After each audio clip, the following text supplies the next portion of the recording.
बच्चों, यदि आपको वीडियो अच्छा लगे तो लाइक और सब्सक्राइब करें।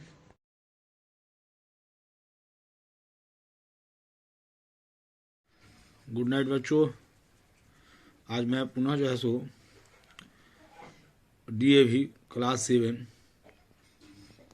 मैथमेटिक्स का पेरीमीटर एंड एरिया पर चर्चा करने जा रहा हूँ।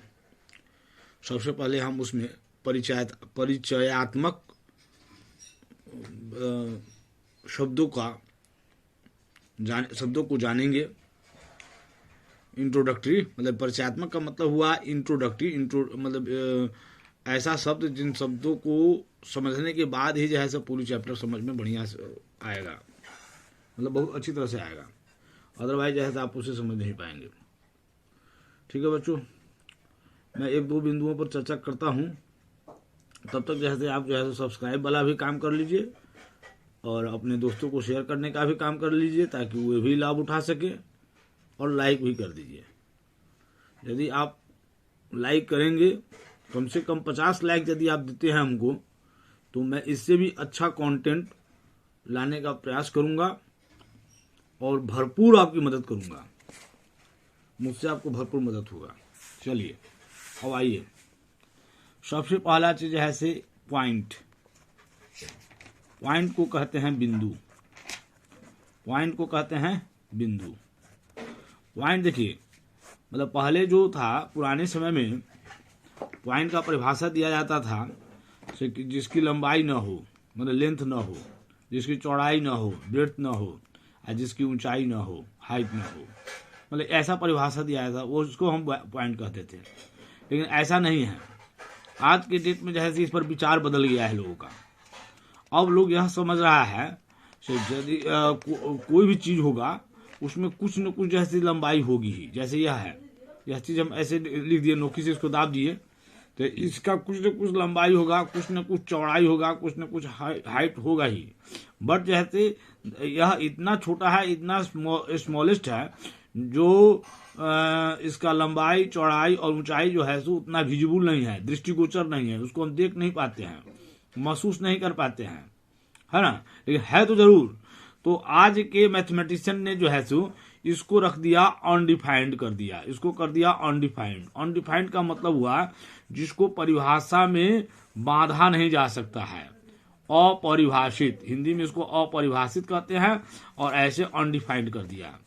यही है पॉइंट। मतलब जैसे हम यह कलम से ऐसे कर दिए, यह हो गया पॉइंट, ऐसे कर दिए, यह हो गया पॉइंट, है ना। लेकिन आज के मैथमेटिशियन ने जो है तो पॉइंट को क्या किया, अनडिफाइंड कर दिया है, अपरिभाषित हो गया है। चलिए, अब पॉइंट आपका कॉन्सेप्ट इसका क्लियर हो गया होगा। अब दूसरी बात चलिए लाइन पर। लाइन जो है, लाइन मीन्स होता है रेखा। लाइन माने क्या होता है, रेखा। हिंदी में उसको रेखा कहते हैं। तो लाइन देखिए, यह जो कॉपी का ये जो दिख रहा है, ये भी एक लाइन है, ये भी लाइन है, ये जो है ये भी लाइन है। जो ये जो लाइन, इस तरह का लाइन जो पड़ा हुआ है, इसको हम कहते हैं हॉरिजॉन्टल लाइन। ये हॉरिजॉन्टल लाइन है। ये जो कॉपी में ये जो लाइन दिख रहा है आप लोग को, ये हॉरिजॉन्टल लाइन है। Horizontal line. हॉरिजॉन्टल लाइन का मतलब हुआ क्षैतिज रेखा। हिंदी में इसको कहते हैं क्षैतिज रेखा। क्या कहते हैं, क्षैतिज रेखा। इसी कॉपी पर देखिए, यह भी एक सीधा इस तरह से खड़ा लाइन है, इस तरह से खड़ा लाइन है ना, इस तरह से खड़ा लाइन। इधर समझो ना, तुम मतलब उधर बाद कॉपी रेफर करना, है ना। ये सीधा लाइन है। तो ये सीधा लाइन जो होता है ना, इसको कहते हैं वर्टिकल लाइन। वर्टिकल लाइन, इसको क्या कहते हैं, vertical line. VERTICAL vertical line. Vertical line को कहते हैं हिंदी में उदग्र रेखा। उदग्र रेखा हिंदी वाले भी समझ सकते हैं इसको, है ना। उदग्र रेखा माने खड़ी रेखा, मतलब खड़ी रेखा को जैसे उदग्र रेखा, थोड़ा हिंदी जैसे यहाँ पर विशेष हो गया, है ना। और वर्टिकल लाइन जैसे अंग्रेजी में उसको कहते हैं, खड़ी रेखा को वर्टिकल लाइन कहते हैं, और पड़ी हुई रेखा को हॉरिजॉन्टल लाइन कहते हैं, क्षैतिज रेखा कहते हैं। तो लाइन में भी जो है तो पुराने मैथमेटिशियन ने पहले विचार यह था कि इसमें लंबाई तो होगी, चौड़ाई नहीं होगी और ऊंचाई नहीं होगी। मतलब लंबाई होगी, चौड़ाई नहीं होगी और ऊंचाई नहीं होगी। ऐसा मतलब जैसे माना जाता था, उसको कहा जाता था रेखा, लाइन कहा जाता था। मतलब लेंथ होगा, मतलब लेंथ होगा और ब्रेड्थ नहीं होगा और हाइट नहीं होगा, उसको कहा जाता था रेखा। लेकिन आज के जो मैथमेटिशियन है, जो मॉडर्न जो मैथमेटिशियन है, उन्होंने इस लाइन को भी जो है सो मतलब कर दिया अपरिभाषित। क्या कर दिया? अपरिभाषित, मतलब इसकी परिभाषा नहीं दिया जा सकता है, मतलब अनडिफाइंड कर दिया। लाइन की परिभाषा को भी आज के मैथमेटिशियन ने क्या कर दिया है? अनडिफाइंड, क्योंकि इसमें लेंथ होगा, कुछ न कुछ ब्रेड्थ होगा, कुछ न कुछ हाइट होगा, और उसके लेंथ को तो हम देख पाते हैं लेकिन ब्रेड्थ और हाइट को हम देख नहीं पाते हैं। समझ गया? अब चलिए नेक्स्ट, चलिए अब ये इसमें आता है क्या? लाइन है। मान लो देखिए आपका ये जो है एक लाइन है, मान लीजिए एक लाइन है, ये वाला है लाइन है, लाइन है। इस लाइन के मतलब कोई एक पार्ट को मान लो कि यहाँ हम एक पॉइंट दे दिए, यहाँ एक पॉइंट दे दिए बी। अब इस लाइन को उठाकर हम यदि यहाँ रिप्रेजेंट करेंगे तो ऐसे आएगा, ये आएगा ए और ए आएगा बी, मतलब इसी लाइन का एक पार्ट है। मतलब ये पूरा, मतलब इस लाइन को मान लीजिए ई एल है, एल लाइन है, एल लाइन पर जो है यहाँ पर हमने एक पार्ट ए ले लिया, एक बी ले लिया, ए इसका एक पार्ट हो गया। क्या हो गया? इसका एक पार्ट हो गया, तो ए बी को हमने उठा कर रख दिया, तो यहाँ पर ए पार्ट हो गया, तो यहाँ पर ए इसका इंड पॉइंट हो गया, मतलब अंत बिंदु, हिंदी में अंत बिंदु कहते हैं, इंड पॉइंट, ये इंड पॉइंट हो गया। तो ये जो दो इंड पॉइंट वाला जो लाइन होगा ना, उसको हम कहते हैं लाइन सेगमेंट। क्या कहते हैं? Line segment. दो इंड पॉइंट वाला जो लाइन होगा उसको हम क्या कहते हैं? लाइन सेगमेंट, अर्थात हिंदी में इसको कहते हैं रेखाखंड। क्या कहते हैं? रेखाखंड। अब इस तरह से आपको तीन बात क्लियर हो गया। मतलब रेखाखंड जो हुआ ना, लाइन सेगमेंट, वो आपका एक किसी लाइन का एक पार्ट हुआ, एक लाइन का क्या हुआ? पार्ट हुआ है ना, एक मतलब अंश हुआ उसका, तो उसको हम लाइन सेगमेंट कहते हैं। देखिए यहाँ जो लाइन में जो होता है ना, एक ही इंड पॉइंट नहीं होता है, लेकिन लाइन सेगमेंट में दो इंड पॉइंट होता है ना। लाइन सेगमेंट में क्या होगा? दो इंड पॉइंट। वहीं पर यदि एक बार एक इस तरह की भी लाइन आ सकता है, ऐसे ऐसे भी उठा सकते हैं। यहाँ पर एक इंड पॉइंट होगा, ए होगा और ए बी होगा, तो ए जो हो गया यहाँ पर ए वो इंड पॉइंट हो गया, यहाँ तीर का निशान है। तीर का निशान का मतलब क्या होता है? से इसको हम असीमित दूरी तक बढ़ा सकते हैं, मतलब अनलिमिटेड, मतलब असीमित माने क्या हुआ? अनलिमिटेड बढ़ा सकते हैं। लेकिन यहाँ से यहीं तक रहेगा, तीर है, तो इसको हम कहते हैं, इसमें एगो इंड पॉइंट हो गया, एक तरफ तीर हो गया, इसको कहते हैं रे। इसको क्या कहते हैं? रे, जो है ना, जो आपको ज्योमेट्री में पढ़ना है, जिसको हिंदी में कहते हैं किरण। क्या कहते हैं? किरण कहते हैं। और लाइन में जैसे दोनों तरफ रे होता है, लाइन में क्या होता है? दोनों तरफ रे होता है, तो यह लाइन जो है दोनों तरफ जो है असीमित रूप से बढ़ सकता है, अनलिमिटेड बढ़ सकता है ना। हमको इसको ए की तरफ भी बढ़ा सकते हैं अनलिमिटेड, और इस बी की तरफ इसको अनलिमिटेड बढ़ा सकते हैं, है ना। तो अब इस प्रकार अब देखिए, अब लाइन सेगमेंट और रे में अंतर आप अब स्पष्ट रूप से आप समझ गए होंगे। लाइन सेगमेंट में कोई इंड पॉइंट नहीं होता है, इसमें नो इंड पॉइंट होता है, कोई इंड पॉइंट नहीं होगा, कोई भी अंत बिंदु नहीं होगा। और लाइन सेगमेंट में क्या होगा? टू इंड पॉइंट होगा। क्या होगा? टू इंड पॉइंट होगा। दो इंड पॉइंट वाला जो होगा वो लाइन सेगमेंट होगा। और रे में क्या होगा? वन इंड पॉइंट होगा, ओनली वन इंड पॉइंट होगा, अर्थात एक ही अंत बिंदु होगा। लाइन सेगमेंट में दो अंत बिंदु होगा और रे में जो है सो एक अंत बिंदु होगा। इस प्रकार से आपको मैं समझ रहा हूं कि आपको पॉइंट आप समझ गए होंगे, पॉइंट आप समझ गए होंगे, लाइन समझ गए होंगे, लाइन सेगमेंट आप समझे होंगे, है ना। और उसके बाद जो है रे आप समझ गए होंगे। मतलब इतनी बात तो आपको समझ में आ गई होगी। अब आगे चलते हैं। अब आगे है एक प्लेन फिगर। देखिए प्लेन फिगर जो होता है, प्लेन फिगर माने होता है समतल आकृति। प्लेन फिगर का अर्थ होता है समतल आकृति। इसको हिंदी में कहते हैं समतल आकृति, समतल आकृति कहते हैं। तो कोई भी प्लेन में कोई भी फिगर दिया हुआ, जैसे कोई प्लेन दिया हुआ है, मान लीजिए कि यह एक प्लेन है, इस प्लेन में यदि कोई भी फिगर दिया हो, किसी भी प्रकार का फिगर दे दिया हो, चाहे ऐसे दिया हो, ऐसे दिया हो, कुछ भी दिया हो, चाहे ऐसे दिया हो, कोई भी फिगर है, तो इसको हम कहते हैं, इस प्लेन के अंदर दिया हुआ है तो इसको कहते हैं प्लेन फिगर। क्या कहते हैं? Plane figure. ये figure lying in a plane is called जैसे प्लेन फिगर। ठीक है। अब आगे चलते हैं। एक हमको पढ़ना है क्लोज्ड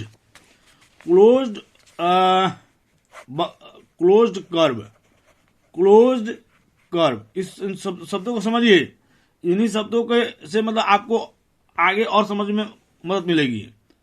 यदि इनके परिभाषाओं से या इनको समझने से यदि आप भागेंगे तो आप नहीं सीख पाएंगे, मैथमेटिक्स नहीं सीख पाएंगे, है ना। ये शब्द जो है तो बड़े काम की चीज होती है, इसलिए इन शब्दों पर विचार कीजिए और इन शब्दों को पहले एक दो बार वीडियो देखकर समझ लीजिए और याद भी कर लीजिए से इसको कैसे। मान लेते हैं एग्जाम में परीक्षा में आपको पूछेगा, इसकी परिभाषा यदि पूछ देगा तो जब तक आपको परिभाषा याद नहीं होगा, संभव है तो जल्दी याद भी हो जाता है, और परिभाषा यदि याद नहीं होगा तो आप उसे लिख नहीं पाएंगे। देखो, एक plane figure made up of line segments और कर्व्स और both end having no free ends is called to be closed curves. मतलब कहने का मतलब हुआ समतल आकृति जो रेखाखंडों या वक्रों या दोनों से बना होता है ना, लेकिन उसमें कोई भी मुक्त बिंदु नहीं होता है। मुक्त बिंदु का मतलब क्या हुआ, इंड पॉइंट नहीं होगा। जैसे देखो, ए जो है ए जो है शुरू किए, हम कहीं भी कलम नहीं उठाए हैं, बिना कलम उठाए हुए जो है तो मतलब यहाँ तक आ गया, जहां से शुरू किए वहीं चलाया, तो ये हमारा क्लोज फिगर हो गया। अब मान लो अब इस तरह का आकृति बनाएंगे, यहाँ देख रहे हैं, यह जो आकृति हो गया यह क्लोज फिगर हो गया। जहां से उठाए हैं वहीं से मतलब जैसे हम शुरू हो गया और अब बन गया हमारा आकृति, मतलब कलम को उठाने की आवश्यकता नहीं पड़ेगी, क्लोज फिगर हो गया। देखिए देखो देखिए यहाँ ये वाला है, ये है, देखिए ये क्या हो गया, क्लोज फिगर हो गया, ये क्लोज फिगर हो गया। हमको कहीं भी चलाने, मतलब कहीं भी इसमें कोई भी इंड पॉइंट नहीं है, मतलब फ्री इंड पॉइंट नहीं है। इंड पॉइंट तो है क्या है, यहाँ है, यहाँ, मतलब यहाँ फ्री इंड पॉइंट नहीं है। अब देखिए, अब यदि हम मान लेते हैं यहाँ ऐसे करते हैं तो यह क्लोज कर्व नहीं है, नॉट क्लोज कर्व, यह नॉट क्लोज कर्व होगा, है ना। यदि हम करते हैं ऐसे खोला हुआ छोड़ देते हैं तो नॉट क्लोज कर्व हो गया, ये नॉट क्लोज कर्व हो गया, नॉट क्लोज कर्व। यह बंद वक्र नहीं है, यह बंद वक्र नहीं है, यह कर्व नहीं है। अब बात समझ में आ गया कि नहीं समझा? समझ गया ना? हाँ, कोई भी समतल आकृति जो होगा, जो रेखाखंड, ये रेखाखंड से बना हुआ है, ये जैसे रेखाखंड से नहीं बना हुआ, कर्व से बना हुआ है। कर्व माने क्या होता है, मुड़ा हुआ। कर्व माने क्या होता है, मुड़ा हुआ होता है। तो यहाँ ये जो सर्किल टाइप का बना है, सर्किल बना है, यह सर्किल क्या हुआ, इसमें मुड़ गया नहीं, यहाँ से मुड़ गया, यहाँ से मुड़ गया, हर मतलब कुछ न कुछ दूरी पर जाके यह मुड़ जा रहा है नहीं। लेकिन यहाँ पर कॉलम जब हम ले रहे हैं तो जहां से उठाते हैं वहीं पर चले जाते हैं, कहीं पर मतलब क्या है, फ्री इंड नहीं है, मतलब स्वतंत्र मुक्त बिंदु नहीं है, स्वतंत्र अंध बिंदु नहीं है, इसलिए यह क्या हुआ, क्लोज कर्व हो गया। लेकिन यहाँ पर वो बात नहीं है, तो यह क्लोज कर्व नहीं है। यहाँ पर वो बात नहीं है, नहीं, यहाँ पर इंड पॉइंट हो जा रहा है ना, स्वतंत्र हो जा रहा है, यहाँ पर स्वतंत्र हो जा रहा है नहीं, ये दो इंड पॉइंट मुक्त हो जा रहा है, तो यह क्लोज कर्व नहीं होगा। ठीक है, अब आगे चलते हैं। अब सिंपल कर्व को समझिए। सिंपल कर्व क्या होता है? सिंपल कर्व में क्या होता है, सिंपल कर्व का मतलब हुआ साधारण वक्र। साधारण वक्र, साधारण वक्र माने टेढ़ा होता है, इसको दिमाग में बैठा लीजिए, वक्र माने टेढ़ा होता है, उसी अर्थ को यहाँ पर लेना है, साधारण वक्र। तो साधारण वक्र में क्या होता है, वह क्रॉस इटसेल्फ नहीं होता है। मतलब कहने का मतलब देखिए, यहाँ हम बना रहे हैं, यह आकृति जैसे हम बनाए ना, तो यह सिंपल कर्व हो गया, क्रॉस नहीं गया। लेकिन अब यदि हम यह आकृति ऐसे बनाते हैं, ऐसे बनाते हैं, ऐसे करते, ऐसे बनाते हैं, तो यह क्या होगा, क्रॉस कर दिया, यह रेखा जैसे यहाँ पर क्रॉस कर दिया, तो यह नॉट सिंपल हो गया, यह नॉट सिंपल हो गया। ये सिंपल नहीं हुआ। क्या नहीं हुआ? सिंपल नहीं हुआ। क्या नहीं हुआ? सिंपल नहीं हुआ। बात समझ में है? यह सिंपल कर्व नहीं हुआ। हाँ, मतलब वह जो बनेगा ना वक्र, जो स्वयं में प्रतिच्छेद नहीं करता है, एक वक्र जो स्वयं में प्रतिच्छेद नहीं करता है, साधारण वक्र कहलाता है। मतलब एक curve which does not cross itself is called simple curve. मतलब वह कर्व जो अपने आप में कहीं पर एक दूसरे को काटता नहीं है। क्रॉस माने, प्रतिच्छेद माने क्या होता है, काटना, है ना। कहीं पर एक दूसरे को वह काटता नहीं है। प्रतिच्छेद माने क्या होता है, काटना, है ना। यदि वह प्रतिच्छेद नहीं करता है, अर्थात काटता नहीं है एक दूसरे को, तो वह सिंपल कर्व है। क्या है? वह एक सिंपल कर्व है। अब समझ में आ गया? कोई दिक्कत? हाँ, अब चलो आगे। रेक्टिलिनियर है, फिगर है, रेक्टिलिनियर, है ना। RE क्या है, RECTILINER, रेक्टिलिनियर फिगर, है ना। तो रेक्टिलिनियर फिगर का मतलब क्या होता है, रैखिक आकृति। क्या होता है? रैखिक आकृति। तो रैखिक माने अभी रेखा समझाए, रेखा से रैखिक हुआ, है ना। जो सरल रेखा खंडों से बना हुआ जो आकृति होता है ना, वह जैसे क्या कहलाता है, रेक्टिलिनियर फिगर कहलाता है। मतलब समतल आकृति जो केवल रेखाखंडों से बना होता है ना, उसको हम क्या कहते हैं? वह जैसे रेखी का मतलब वो रेक्टिलिनियर फिगर होगा ना। जैसे मतलब यह बना हुआ है ना, यह बना हुआ है, क्या हो गया? रेक्टिलिनियर फिगर हुआ। यहाँ तक नहीं जाएगा, यहाँ तक होगा रेक्टिलिनियर फिगर हुआ। जो सरल रेखाखंडों से बना हुआ आकृति होगा वह क्या होगा? हाँ, जैसे इस तरह से भी बन सकता है। एक रेखा यहाँ है, यहाँ है, यहाँ है, यहाँ है, यहाँ है, यहाँ है ना। इस तरह से जो हम रेखा लिए हैं, यहाँ से लिए है ना, ऐसे लिए, ऐसे लिए, ऐसे लिए। एक क्या हुआ? रेखाओं से बना हुआ आकृति हुआ। तो ये क्या हुआ? रेक्टिलिनियर फिगर हुआ। क्या हुआ? रेक्टिलिनियर फिगर हुआ। ठीक है, कोई समझने में दिक्कत यहाँ तक? चलो, अब जैसे plane figure, plane region. Plane region माने क्या होता है? समतल क्षेत्र होता है। प्लेन REGION है ना। प्लेन रीजन माने क्या हो गया? समतल क्षेत्र। क्या हो गया? समतल क्षेत्र है ना। समतल क्षेत्र होता है। क्या होता है? समतल क्षेत्र। देखो, समतल का कोई भाग जो साधारण वक्र आकृति से घिरा हुआ होता है समतल क्षेत्र कहलाता है। ये part of the plane enclose by a simple close figure ना, सिंपल क्लोज फिगर होगा इज कॉल्ड ए। देखो यहाँ जैसे मतलब ये पार्ट बना हुआ है, यह बना हुआ है ना, यह चित्र बना हुआ है, बना हुआ है ना, सिंपल क्लोज फिगर हुआ नहीं। तो ये जो पार्ट हुआ ये सब बोला, ये रीजन हो गया, ये सब प्लेन रीजन हो गया, इसको प्लेन रीजन कहते हैं। मतलब सिंपल क्लोज जो होगा ना, सिंपल क्लोज फिगर जो इतना भी होगा उसके अंदर का पूरा क्षेत्र, जितना जितना क्षेत्र को मतलब घेर लेता है अंदर, नहीं जितना क्षेत्र उसके अंदर से घिरा हुआ होता है, यह इसका जैसे बाउंड्री हो जाता है। यह बाउंड्री होगा, यह बाउंड्री होगा, यह बाउंड्री हो गया, इसका यह क्या होगा? बाउंड्री। बाउंड्री माने क्या होता है? सीमा। बाउंड्री माने क्या होता है? सीमा। उसके ना, इसको हिंदी में सीमा कहते हैं, ठीक है ना। तो यह बाउंड्री होता है। बाउंड्री का अंदर वाला जो पार्ट हुआ ना, वह जो है प्लेन रीजन हो गया। बाउंड्री का अंदर वाला पार्ट क्या हो गया? प्लेन रीजन हुआ। इसको लिख सकते हैं, part of the plane enclose by a simple close figure is called a plane region. मतलब समतल का कोई भाग जो साधारण वक्र आकृति से घिरा हुआ होता है समतल क्षेत्र कहलाता है। बात समझ गए?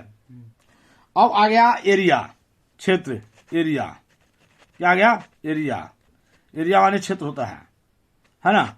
अब यहां जैसे मतलब कोई आकृति दिया हुआ है ना, ये आकृति कोई दिया हुआ है ना। तो ये जो एरिया जो घेरेगा, इसका जो मैग्नीट्यूड होगा, मैग्नीट्यूड माने क्या होता है? MAGNITUDE। मैग्नीट्यूड माने क्या होता है?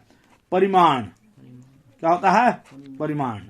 परिमाण करने का मतलब जो है, परिमाण का मतलब यह हुआ, तो मान लो कि इस क्षेत्र का एरिया जो है 3 मीटर स्क्वायर है, तो यह परिमाण 3 जो हुआ, क्या हुआ? इसका परिमाण हुआ। कितना मीटर स्क्वायर एरिया है घेर रहा है? 3 घेर रहा है। तो 3 मीटर स्क्वायर क्या हुआ? क्या होगा? इसका परिमाण हुआ, तो ये एरिया हो गया उसका। नहीं बात समझा? वो एरिया हो गया। मतलब एरिया जो है क्या बताता है? परिमाण को बताता है किसी भी क्षेत्र का। जैसे देखो, मान लो यह क्षेत्र यदि होगा, देखो यहाँ जैसे हुआ ना, ये वाला क्षेत्र हुआ है, इसके अंदर का क्षेत्र यदि मान लो कि इसके अंदर का क्षेत्र यदि 7 सेंटीमीटर स्क्वायर है ना, तो ये 7 क्या हुआ? इसका परिमाण हुआ। 7 क्या हुआ? मैग्नीट्यूड हुआ, परिमाण हुआ। तो 7 क्या हुआ? इसका मतलब एरिया हो गया। क्या हो गया? एरिया हो गया। समझ में आ गया? The magnitude of A plane reason is called its area. समतल क्षेत्र का परिमाण क्षेत्र या क्षेत्रफल कहलाता है। ठीक है, अब कोई दिक्कत इसमें? यहाँ तक समझ में कोई दिक्कत है? बोलो। नहीं दिक्कत है? अब चलो पेरीमीटर।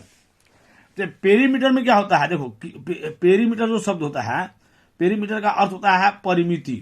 पेरीमीटर का अर्थ होता है परिमिति। परिमिति कहते हैं इसको, परिमाप कहते हैं, है ना। इसको क्या कहते हैं? परिमाप। और वृत्त के अर्थ में जब हम वृत्त पढ़ेंगे ना, सर्किल पढ़ेंगे ना, तो सर्किल के अर्थ में इसका जो होता है, ये कहलाता है परिधि।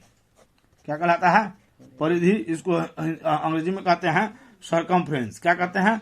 सरकमफ्रेंस। क्या कहते हैं? सरकमफ्रेंस। सरकमफ्रेंस माने परिधि।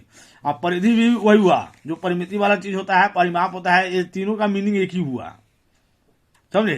तो ये बाउंड्री का जो लेंथ होगा, देखो यहाँ देखो, मान लो कि यह मतलब एक आकृति हम बनाते हैं, यह आकृति है ना, इस तरह से बना दिए, यह इस तरह से आकृति को बन गया है। तो यह आकृति बन गया तो इसका परिमिति निकालना होगा। तो क्या करेंगे, इसका लेंथ जो होगा 100, इसका लेंथ जो होगा 100, इसका लेंथ जो होगा 100, और इसका जो लेंथ होगा 100, मतलब 1 2 3 4 चारों के लेंथ को हमको जोड़ देना होगा। मान लो कि यहाँ यह 5 है, यह 2 है, यह 7 है, यह 3 है मतलब यूनिट है, तो 5 यूनिट हुआ है, ये 2 यूनिट हुआ है ना, 7 यूनिट हुआ, दिया हुआ है यदि मान लो सपोज दैट, है ना, तो ये यूनिट हुआ, मतलब बाउंड्री के लेंथ को जोड़ देना है। तो यहाँ यदि इसका पेरीमीटर निकालेंगे, तो पेरीमीटर निकालेंगे तो क्या करेंगे हम, 5 + 2 + 7 + 3 अर्थात 5 2 7 7 7 14 3 17 17 यूनिट इसका क्या हो जाएगा, क्या होगा, पेरीमीटर हो जाएगा। पेरीमीटर का मतलब क्या हुआ, उसके बाउंड्री के लेंथ को हमको जोड़ देना है ना, वो उसका पेरीमीटर है। यदि मान लो उसमें 5 को साइड होगा तो 5 साइड को लेंथ को जोड़ना होगा। यदि उसमें मान लो कि मतलब सर्किले होगा, ये जो यहां से लेकर नापना होगा, नाप करके यहां से यह पूरा नापते हुए जाना होगा, फिर यहां तक जितना लंबाई होगा वो हो जाएगा। मतलब अंदर के क्षेत्र से मतलब नहीं है, बाहरी सीमा से मतलब हमको है। इस बात को समझ लो, परिमिति और परिमाप में परिधि है ना, एक ही शब्द है, समानार्थी शब्द है ना, इक्वल मीनिंग है, हैविंग द सेम मीनिंग है ना। लेकिन इसमें करना क्या है, बाउंड्री के लेंथ को हमको जोड़कर दिखाना होता है। बात समझ आया ना, इसमें कोई दिक्कत नहीं ना होगा। मतलब the length of the boundary of a closed figure is called the perimeter. मतलब किसी बंद आकृति की सीमा की लंबाई परिमिति या परिमाप कहलाती है। इतना समझ में आ गया, अब इसमें कोई दिक्कत नहीं है। अब चलो, अब सबसे बड़ा चीज देख लो, क्या देखना है, unit, unit, unit of length. देखो unit of length, unit of length, unit of length क्या होता है, मतलब यूनिट ऑफ लेंथ का मतलब क्या हुआ, लंबाई की इकाई, लंबाई की इकाई है ना। ये याद रहना बहुत जरूरी है, क्योंकि ये पेरीमीटर एंड एरिया में इसका बड़ी जरूरी है ना। यदि तुमको यह चीज याद नहीं होगा तो समझो कि तुमको मतलब तुमसे मैथ नहीं बनेगा। इसका कन्वर्जन करना भी सिखाएंगे, यदि तुम याद करके दिखा दोगे तो हम इसका कन्वर्जन हो क्या होता है, 10 मिलीमीटर होता है ना, MILLEMETRE 10 मिलीमीटर। इसको नोटेशन फॉर्म में क्या कहते हैं, mm कहते हैं। तो 10 मिलीमीटर और क्या होता है, 1 सेंटीमीटर होता है। क्या होता है, 1 सेंटीमीटर होता है, समझ गया ना। सेंटीमीटर को हो जाएगा cm, समझे। और 10 cm इक्वल टू क्या होगा, 10 cm इक्वल टू होगा 1 डेसीमीटर, DECIMETRE। इसको कहते हैं डीएम। क्या कहते हैं, डीएम, समझा। और ये 10 डीएम बराबर जो होता है, 10 डेसीमीटर बराबर जो होता है 1 मीटर होता है। क्या होता है, 1 मीटर होता है। इसको कहते हैं एम, हाँ, नोटेशन फॉर्म में। छोटा फॉर्म इसी तरह से लिखा जाता है, बड़ा बड़ा शब्द नहीं लिखा जा सकता है मैथमेटिक्स में, नोटेशन का बड़ा काम होता है इसमें। फिर उसके बाद 10 मीटर होता है, तो 10 मीटर इक्वल टू कितना होता है, 10 मीटर इक्वल टू 1 डेकामीटर। क्या होता है, डेकामीटर, मतलब मीटर से बड़ा इकाई हो गया। डेकामीटर का DAM होता है। देखो डेकामीटर में DAM होता है और डेसीमीटर में सीधे DM होता है। तो डेसीमीटर जो है तो मीटर से बहुत छोटा इकाई है, और डेकामीटर क्या है, मीटर से बड़ी इकाई है। ये अंतर भी देख लो, अंतर करके पढ़ोगे ना तो बहुत जल्दी याद हो जाएगा। उसके बाद देखो 10 DM जो होता है डेकामीटर इक्वल टू क्या होगा, 1 हेक्टोमीटर होता है। क्या होता है, हेक्टोमीटर, मतलब 1 हेक्टोमीटर। इसको लिखते हैं HM। क्या लिखते हैं, HM। HM माने हेडमास्टर मत समझ लेना, है ना। HM माने यहाँ पर हेक्टोमीटर है। और 10 हेक्टोमीटर बराबर क्या होता है, 1 किलोमीटर। मतलब 10 HM बराबर 1 किलोमीटर होता है। क्या होता है, 1 किलोमीटर। मतलब इसको पढ़ते हैं KM, है ना। अब इससे भी बड़ी इकाई होती है ना, लेकिन उतना हमको अभी नहीं जाना है ना, कम में रहना है ना। तो इसको हमको यहाँ तक हमको लेंथ वाला, हाँ, इसमें एक दो याद कर लेना, 1000 मीटर। देखो यहाँ कन्वर्जन करेंगे ना तो तो मीटर यहाँ है, तो 10 दाएं 100 और 100 दाएं 1000, तो 1000 मीटर बराबर क्या होगा, 1 किलोमीटर होगा। क्या होगा, किलोमीटर होगा। समझ आए नहीं समझ? इस तरह से और भी तुम निकाल सकते हो। ये स्पेसिफिक है तो इसको याद कर लेंगे हम। हाँ, अच्छा 100 सेंटीमीटर वाला देखो, यहाँ सेंटीमीटर में देखो, सेंटीमीटर यहाँ है, मीटर यहाँ है तुम्हारा, देखा है ना, मीटर कहाँ है, यहाँ है, और सेंटीमीटर यहाँ है, 10 दाएं 100 हो जाएगा, तो 100 सेंटीमीटर वाला क्या होगा, 1 मीटर होगा। 100 सेंटीमीटर वाला 1 मीटर हो गया। समझ गया ना, तो कोई इसमें दिक्कत नहीं ना है। अब चलो यूनिट ऑफ एरिया में, है ना, अब हम चलेंगे यूनिट ऑफ एरिया में। इसको देख लियो, एक शॉट देख लो, है ना, क्लियर काम नहीं आता है, पता नहीं चला। इसको देखना पड़ेगा सेटिंग में ना। एरिया ऑफ एरिया देखो, यूनिट ऑफ एरिया, एरिया माने क्या, क्षेत्रफल होता है। Unit of area, unit of area में क्या होता है, क्षेत्रफल होता है।